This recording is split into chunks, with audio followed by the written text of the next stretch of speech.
मेष राशि वाले बंधुओं, आप सभी का बहुत बहुत स्वागत है मेष मंथन भिंड यूट्यूब चैनल में। तो मेष राशि वालों, ध्यान से समझिए, होली के दिन चुपचाप खा लेना यह एक छोटी सी चीज, बंधुओं इस एक चीज में इतनी अधिक शक्ति, सकारात्मक ऊर्जा है कि यह पूरे वर्ष आपके जीवन में हर एक दुख तकलीफ को दूर करेगी और ईश्वर की कृपा और आशीर्वाद को लेकर आएगी।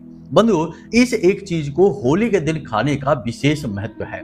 जिस दिन होलिका दहन होगा उस दिन नहीं, उसके अगले दिन जब होली खेली जाएगी उस दिन इस एक चीज को खाने का, ग्रहण करने का तो मजा ही अलग है, आनंद ही अलग है।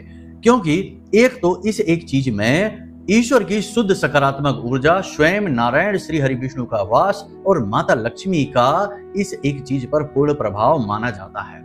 शास्त्रीय पद्धति के अनुसार यदि पूरे विधि विधान के साथ, नियमों के साथ आपने इस एक चीज को होली के दिन खा लिया तो निश्चित तौर पर हर एक आपके जीवन का दुख, कष्ट उसी दिन से कटना शुरू हो जाएगा। बंधुओं, याद रखना कि जीवन में विशेष समय कभी कभी ही आते हैं। वैसे तो हर समय खास ही होता है, लेकिन कुछ समय ऐसा होता है जो विशेष गुणों को, धर्मों को लेकर अपने साथ आता है।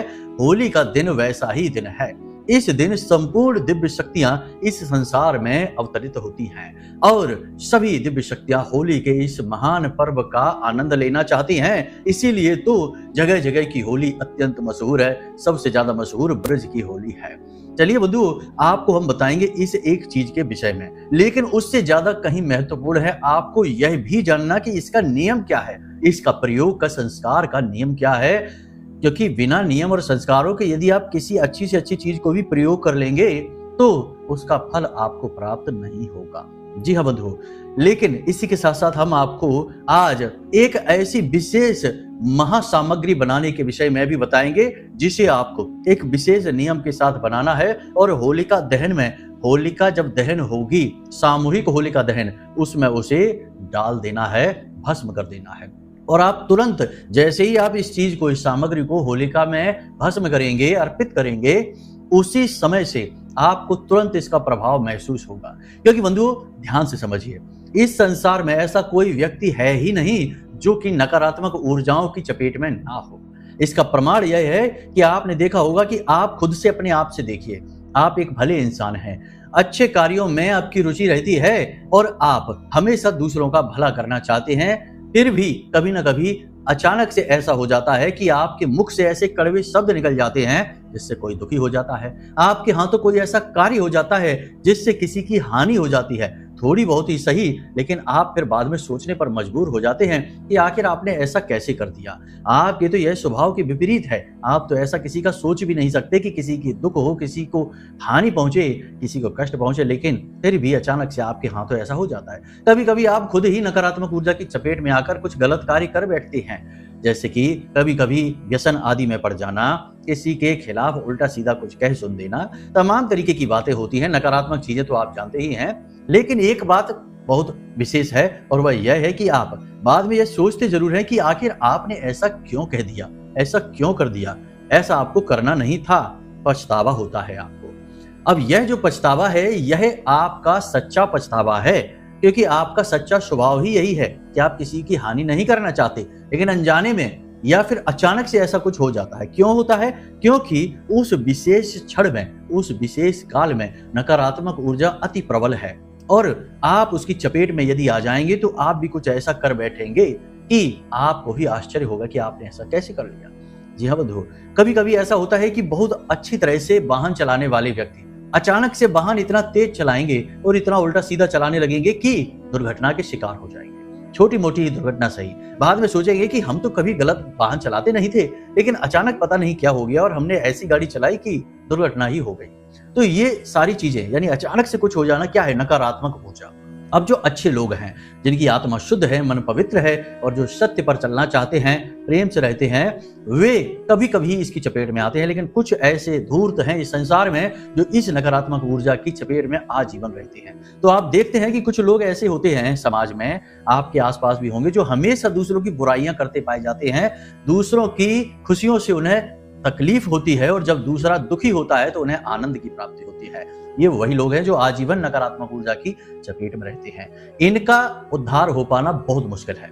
क्योंकि इनका उद्धार इनके कर्म करेंगे, लेकिन आपका उद्धार निश्चित है क्योंकि आपके कर्म खराब नहीं हैं, आप केवल प्रभावित हो जाते हैं और यह सामान्य सी क्रिया है। तो अब ऐसे में आपको कुछ ऐसे कार्य जरूर करने चाहिए जिनसे यह नकारात्मक ऊर्जा आपसे कोसों दूर चली जाए।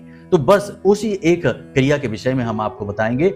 आपसे हम कुछ विशेष सामग्रियों के विषय में बात करेंगे, उन्हें आपको एकत्रित करना है। फिर कुछ विशेष नियम के साथ एक खास मंत्र है, उस मंत्र उच्चारण के साथ आपको वह पूरी सामग्री एकत्रित करनी है और उसे ले जाकर होलिका दहन में अर्पित कर देना है, भस्म कर देना है। वह महायज्ञ है जिसमें सकारात्मक ऊर्जा उत्पन्न होती है और नकारात्मक ऊर्जा भस्म होती है। तो आपकी संपूर्ण नकारात्मकताएं भी उसी में भस्म हो जाएंगी और आपके घर में यदि रोग हैं, जीवन में कर्जा है, बहुत सारी बाधाएं हैं, रिश्ते नातों में खींचतान है, पति पत्नी के बीच नहीं बनती है, नौकरी लगते लगते छूट जाती है या किसी नौकरी में स्थायी नहीं हो पा रहे हैं, बीमारियों से लगातार परेशान है, पैसा आता है लेकिन अपने आप निकल जाता है, आपके हाथ में आपकी जेब में पैसा रुक नहीं पाता है, ये सारी नकारात्मक स्थितियां हैं। इन सब से आपको छुटकारा एक बार में ही प्राप्त हो जाएगा। यानी यह एक सुनहरा अवसर है जो आपको मिलने जा रहा है। अब एक दो चीजों के विषय में तो आपने सुना ही होगा। कोई कहता है नारियल भस्म कर देना, कोई कहता है कि ये सामग्री वो सामग्री, इलायची डाल देना, लौंग डाल देना, ये वो। लेकिन हम जो आपको बताएंगे वह पूर्ण वैदिक पद्धति के आधार पर सामग्री बनानी होगी और पूर्ण नियम के आधार पर आपको उसे अर्पित करना होगा, क्योंकि वह महायज्ञ है। बिना मंत्रोच्चारण के आप कुछ भी उसमें यूं ही डाल आएंगे तो उसका कोई फल प्राप्त नहीं होगा, क्योंकि मंत्र से देवी शक्ति जागृत होती है और वही देवी शक्ति उस चीज को ग्रहण करती है जो आपने यज्ञ हवन में डाला है। इसीलिए तो यज्ञ वेदी के पास मंत्रोच्चारण किए जाते हैं जब उसमें साकल्य डाला जाता है, सामग्री डाली जाती है। तो मंत्र भी हम आपको बताएंगे, यूं ही किसी की सुनकर डाला होगे तो कुछ भी नहीं होगा। ठीक है, तो यहां तक सारी बातें आपने समझ ली। अब ध्यान से आपको कार्यक्रम को देखना है, ठंडे दिमाग से देखना है। देखो, जिनको जिंदगी में कुछ करना है, बदलना है, उनके लिए तो यह कार्यक्रम रामबाण है, संजीवनी बूटी है। लेकिन जिनको सिर्फ टाइम पास करना है और जल्दी जल्दी सब कुछ करना है कि भाई आज काम शुरू किया और कल ही चट मंगनी पट ब्याह वाले लोग हैं, उनके लिए यहाँ इस कार्यक्रम में कुछ भी नहीं है, क्योंकि यहाँ धर्म है, महामाई की कृपा है और शुद्ध वास्तविक ज्ञान है। और इसके लिए धैर्य सबसे बड़ी चाबी है। बिना धैर्य के अधीर होगे, जल्दबाजी करेंगे तो कुछ भी प्राप्त नहीं होगा, क्योंकि हम तो सारी चीजें विस्तार से बताए बिना जाएंगी नहीं। चाहे आपको अच्छा लगे या बुरा लगे, चाहे आपको भले ही ये लगे कि गुरुजी बिना मतलब में बात लंबी खींचते हैं, सीधे सीधे पॉइंट की बात क्यों नहीं बता देती। लेकिन पॉइंट की बात बता देने से उद्धार हो जाता तो फिर गुरुकुलों में जीवन भर 25-25 वर्षों तक शिष्य क्यों लेते शिक्षाएं। गुरु से बस पॉइंट की बात पूछ कर चले आते, 2 महीने में ही वेदज्ञ हो जाते। लेकिन ऐसा नहीं होता है, चीजें समय लेती हैं। ठीक है, यहां तक समझ में आ गई सारी बात। तो चलिए, उम्मीद करते हैं कि आप अब कार्यक्रम में ठहरेंगे और जो कुतर्की हैं, अधर्मी हैं और जो जल्दबाज हैं वे कार्यक्रम छोड़कर चले जाएंगे। तो अब चलिए, महामाई को याद करिए, कमेंट बॉक्स में लिखिए जय मां भद्रकाली। महामाई आपके ऊपर निश्चित कृपा करेंगी, हमें पूर्ण विश्वास है। अब यदि होलिका दहन की रात्रि होने वाले महाअनुष्ठान में भाग लेना चाहते हो तो उसके लिए वीडियो में दिए गए नंबरों पर फोन करके जानकारी प्राप्त कर लो। छोटी सी दक्षिणा के साथ आपका भी उसमें हिस्सेदारी हो जाएगी, आपको भी उसका भाग अवश्य मिलेगा, महामाई की कृपा मिलेगी। तो चलिए जल्दी से फोन कर लीजिए। चलिए अपने मूल विषय को अब प्रारंभ करते हैं। तो बंधुओं, अब ध्यान से सुनिए। कब आप जीवन में तरक्की करेंगे, कब आपके जीवन में बाधाएं आएंगी, कब रोग आएंगे, कब दुर्घटना होगी, कब आपकी संतान होगी, कब आपका विवाह होगा, ये सारी बातें जानने का क्या तरीका है। अक्सर लोगों के मन में यह उत्सुकता रहती है, या फिर जीवन में इतनी उथल पुथल क्यों है, परेशानियां क्यों हैं, क्यों हर पल केवल और केवल टेंशन है, कोई भी काम कर लो उसमें कामयाबी नहीं मिलती है। इन सब का कारण बताना और उनका समाधान कहां से प्राप्त होगा। केवल एक ही मार्ग है, आपकी कुंडली। आपके पैदा होते ही आपके पूरे जीवन की कहानी ग्रह नक्षत्रों के आधार पर लिख दी गई है। आपके जीवन की एक सिंगल घटना भी उस कुंडली के दायरे से बाहर नहीं जाएगी। यदि आपको भी अपने जीवन में श्रेष्ठ मार्गदर्शन की तलाश है और जीवन की समस्याओं का कारण जानना है तो नंबर हमने दे रखा है वीडियो में। इस नंबर पर फोन करिए। 10 बजे से 4 बजे के बीच कभी भी फोन करके अपनी डिटेल बताइए। एक छोटी सी दक्षिणा के साथ अपनी कुंडली का श्रेष्ठतम आकलन करवा डालिए। होलिका दहन का यह जो पर्व है, यह बहुत ही खास पर्व है। इस पर्व पे आप अपने जीवन के दुखों से, कष्ट से मुक्ति प्राप्त कर सकते हैं। यह आपके लिए ईश्वर की बनाई गई एक बेहतरीन व्यवस्था है। सांकेतिक तौर पर तो यह होलिका और प्रहलाद की कहानी जान पड़ती है, लेकिन असल में यह आपकी और नकारात्मक ऊर्जा की कहानी है। अब लोग कहते हैं कि गुरुजी ऊर्जा, नकारात्मक ऊर्जा, सकारात्मक ऊर्जा ये ज्यादा करते हैं, लेकिन ऐसे लोगों को पता नहीं है कि इस संसार में सारा खेल ऊर्जाओं का ही है। अगर आपको ऊर्जाओं का प्रभाव महसूस करना है, लाइव अपनी आंखों से देखना है, तो बस एक छोटा सा काम करिए कि एक ही दिन में कुछ समय के लिए सुबह सुबह मंदिर चले जाइए और सीधे मंदिर से निकलने के बाद कुछ समय रुकने के बाद शमशान घाट पर चले जाइए।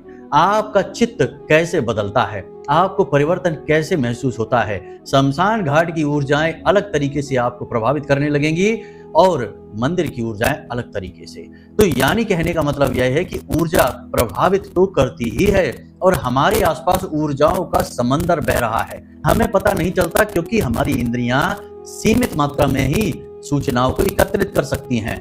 लेकिन इसका मतलब यह नहीं कि जो हम देखते हैं वही वास्तविकता है। वास्तविकता उससे कहीं ज्यादा विशाल है, बड़ी है। याद रखना इस बात को। तो अब जब ऊर्जाओं की बात की जाती है तो असल में आपके जीवन में बदलाव लाने की कोशिश है।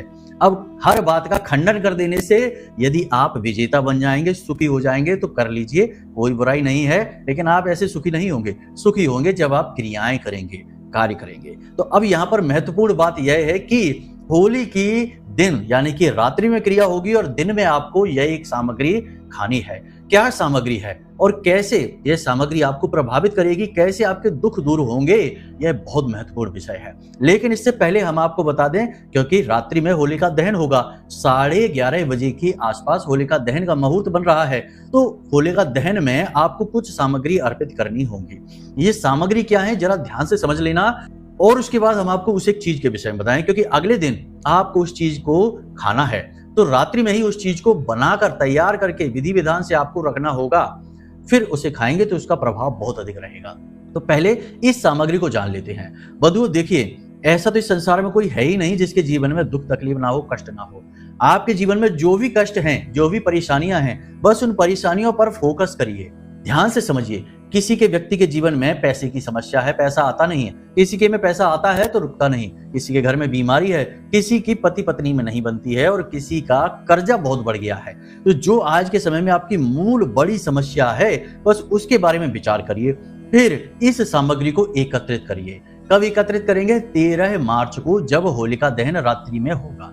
तो उस दिन आपको एकत्रित करनी है। एक सूखा नारियल लेकर आना है, पूजा पाठ वाला नारियल होता है, वह आपको एक लेकर आना है, ठीक है। उस नारियल को लाकर शुद्धिकरण करना है, जल, गंगा जल उसके ऊपर छिड़कना है, शुद्ध हो जाएगा और उसके ऊपर उस नारियल का पूजन करना है, यानी कि तिलक लगाना है। लिखना कुछ भी नहीं है, ना ही स्वास्तिक और ना ही श्रीम, सिर्फ उसका पूजन करना है। उसके बाद आपको बाजार से थोड़ी सी हवन सामग्री लानी है। उस हवन सामग्री में आपको थोड़ी सी चीनी, इलायची का एक जोड़ा, लौंग का एक जोड़ा और 4 काली मिर्च के दाने ये मिला देने हैं। थोड़ा सा घी डाल देना है, थोड़ा सा सफेद गुग्गल डाल देना है और उसे अच्छी तरह से मिला देना है। यह विशेष हवन सामग्री तैयार हो चुकी है।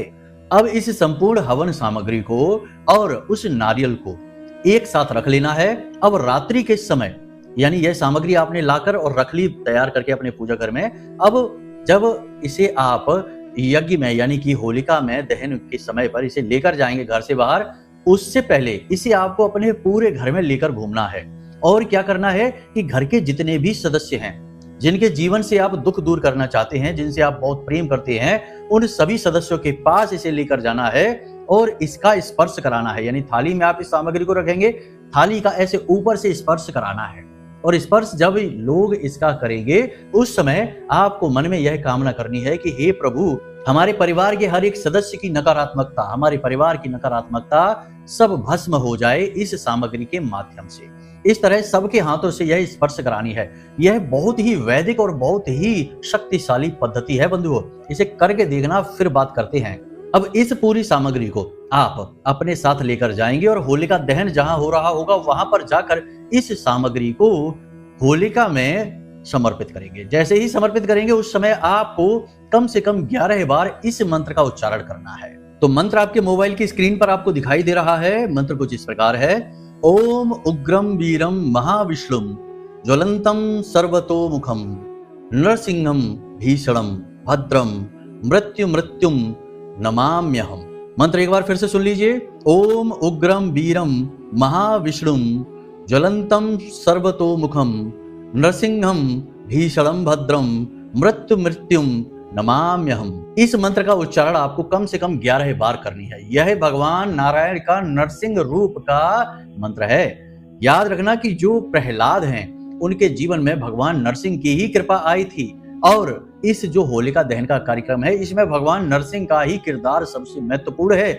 और सबसे बड़ी बात कि नारायण के शुद्धतम स्वरूप नरसिंह हैं और पूर्ण अवतार हैं। तो इनका स्मरण करके आप यदि होलिका में इस सामग्री को डालेंगे तो यह सामग्री यज्ञ में अर्पित की जाने वाली साकल्य के समान सकारात्मकता से भर जाएगी और सीधे भगवान नारायण तक यह सामग्री पहुंचेगी और आपके जीवन में खुशियां लेकर आएगी। जिस वक्त आप इस कार्य को करेंगे उसी क्षण से आप महसूस करेंगे अपने शरीर में कुछ परिवर्तन। याद रखना, पहला परिवर्तन यह होगा कि आपको बहुत अच्छा लगेगा, बहुत ही अच्छा, मतलब कि महसूस करने की बातें हैं। ऐसा नहीं होगा कि अगर आप मोटे हैं तो पतले हो जाएंगे, नाटे हैं तो लंबे हो जाएंगे, ऐसा कुछ भी नहीं होगा। हमारी बातों को समझने की कोशिश किया करिए। हम भावनाओं की बात करते हैं, महसूस करने की बात करते हैं, साधनाओं की बात करते हैं, ठीक है।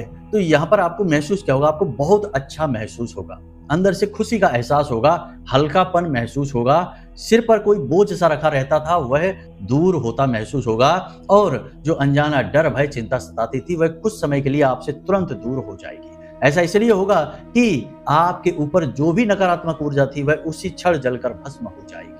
फिर इसका प्रभाव धीरे धीरे आप अपने जीवन में पल प्रतिपल महसूस करेंगे। नौकरी नहीं लग रही थी तो नौकरी के अवसर बनने लगेंगे, व्यापार नहीं चल रहा था तो व्यापार धीमे धीमे अच्छा होने लगेगा। साथ ही साथ रिश्ते नातों की खींचतान और कर्जा यदि बहुत ज्यादा था तो वह धीरे धीरे समाप्त होने लगेगा। सीधी सी बात है कि आमदनी बढ़ेगी तो कर्जा अपने आप समाप्त होगा। कर्जा होता ही क्यों है? जब आमदनी नहीं आती है, पैसा नहीं आता है तो कर्जा बढ़ता है। ये सारी चीजें होंगी। लेकिन यहाँ पर एक सबसे बड़ी बात जो आपको याद रखनी है कि देखिए, जब हम कोई सकारात्मक क्रिया करते हैं, नकारात्मक ऊर्जा को भगाने वाली क्रिया करते हैं, तो फिर हम नकारात्मक कार्य नहीं कर सकते हैं। यानी आपको शराब नहीं पीनी है, मांसाहार नहीं करना है, व्यभिचार नहीं करना है, किसी का हिस्सा नहीं दबाना है, किसी को दुख तकलीफ नहीं देनी है। अनजाने में यदि दुख तकलीफ पहुंच भी जाता है तो उसके लिए क्षमा याचना करनी है, और जितना हो सके उतना सात्विक रहना है, शांत रहना है, बिना मतलब की गप्पे हाँकने में, इधर उधर फिजूल की बातें करने में अपना समय खराब नहीं करना है, टाइम पास नहीं करना है, काम पर ध्यान देना है, पॉजिटिव रहना है। और सबसे महत्वपूर्ण बात कि प्रतिदिन भगवान का नाम स्मरण करना है, पूजा करना है, चालीसा पाठ करना है, जिस भी ईश्वर के स्वरूप में आपकी आस्था है उनका रोज ध्यान करना है, उनकी पूजा पाठ, पूजन अर्चन बंदन करना है। तो ये चीजें आपको जरूर करनी है। अब बताते हैं उस एक चीज के विषय में। तो रात्रि के समय जब होलिका दहन पर आप जाएं, उससे पहले आपको एक पान बनाना है खुद से। पान बहुत ही शक्तिशाली चीज है। पान का बीड़ा बनाना है।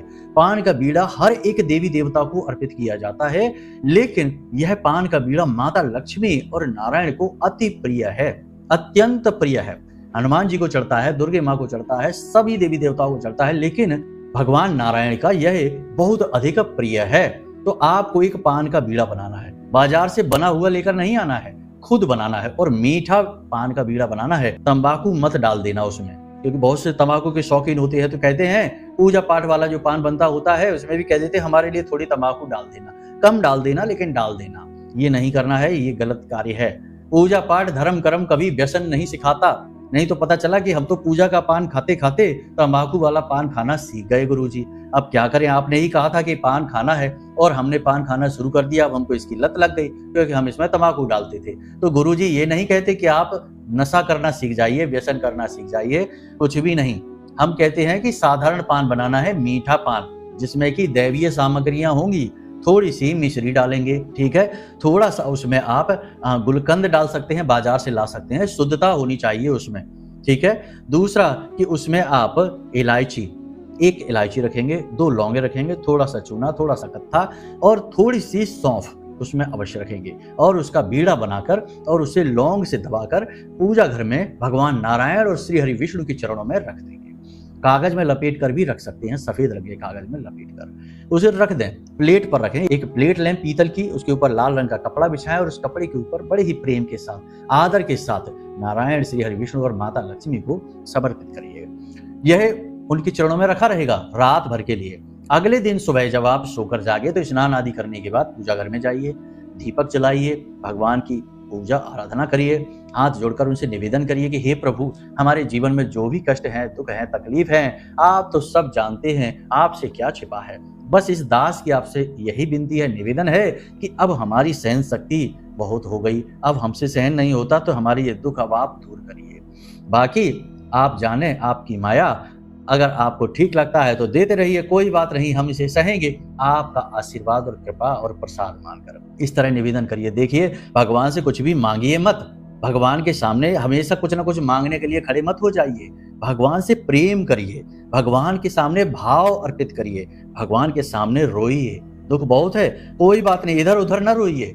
लोग बातों बातों में इसके उसके सामने रोने लग जाते हैं। नहीं, ऐसा नहीं करना। रोना है किसके सामने? उसके सामने रोइए जो सबका पिता है, जो सबकी माँ है, वो सबको दुख को हरने की क्षमता रखते हैं। तो उनसे प्रेम लगाइए, उनके सामने रोइए, कोई बुराई नहीं है। उनके सामने हंसिए, अगर सुख मिला तो उन्हें धन्यवाद दीजिए, उनसे प्रेम करिए, उनसे रिश्ता जोड़िए।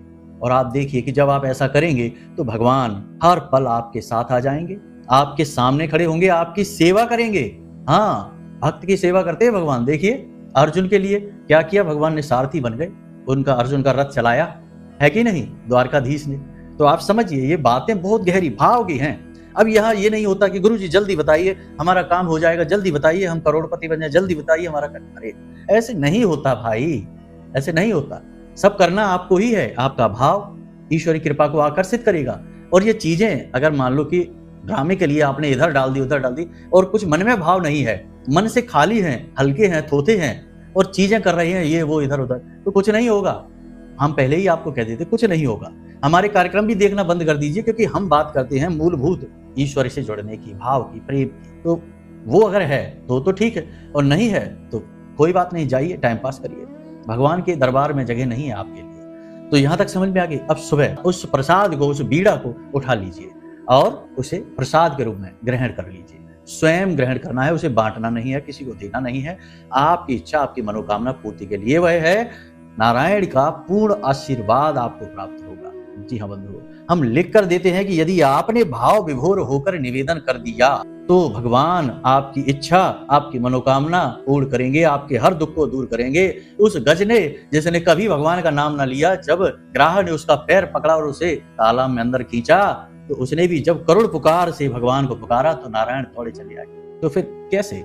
आप समझिए इन बातों को। देखो, समझने वाले समझेंगे, बाकी सब यही करेंगे कि गुरुजी तो प्रपंच करते हैं, उल्टी सीधी इधर उधर की प्रवचन बातें करते हैं, मुख्य बात नहीं बताते। तो हमारा तो काम ही यही है कि लोगों को धर्म में लेकर आना, प्रेम में लेकर आना, भक्ति में लेकर आना, माँ के आंचल में लेकर आना।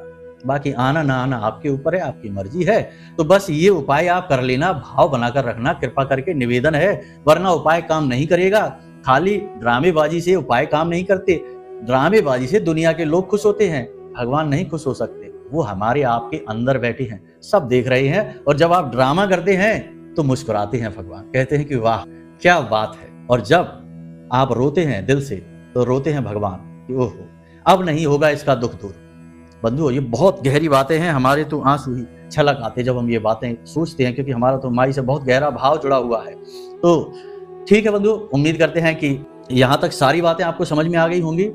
अब बाकी आप उपाय करिए, माता रानी आपके सारे दुख दूर करेंगी, हमें पूर्ण विश्वास है। अब यदि कोई प्रश्न आपके मन में उठे तो आप कमेंट करके या फिर वीडियो में दिए गए नंबर पर फोन करके पूछ सकते हैं। 10 बजे से 4 बजे के बीच फोन करना, ठीक है? और होली के समय पर फोन ना करना, क्योंकि उस समय हम व्यस्त रहते हैं, हमारे बालक जो हैं वो काम पर नहीं आ पाएंगे, वो भी व्यस्त रहेंगे, त्योहार मनाएंगे। तो होली के दिन आप ना करें फोन, 13-14 तारीख को ना करें, उसके बाद आप फोन कर लें। बाकी आपकी जो भी शंका समाधान है वो की जाएंगी। कुंडली विश्लेषण यदि कराना है तो उसके लिए भी आप वीडियो में दिए गए नंबरों पर फोन कर सकते हैं। तो चलिए बंधु, आज के इस कार्यक्रम को यहीं पर विराम देते हैं। महामाई आप सबके जीवन में प्रकाश लेकर आए और यह होली का पर्व आपके जीवन में खुशियों की बरसात लेकर आए। बस यही कामना है महामाई, सबके दुख दूर करना, चाहे हमारे सुख ले लेना और इन सब को दे देना, इनका सबका उद्धार कर देना। महामाई आप बस इनका उद्धार करिए। जय माई की, जय मां बगलामुखी, जय मां भद्रकाली।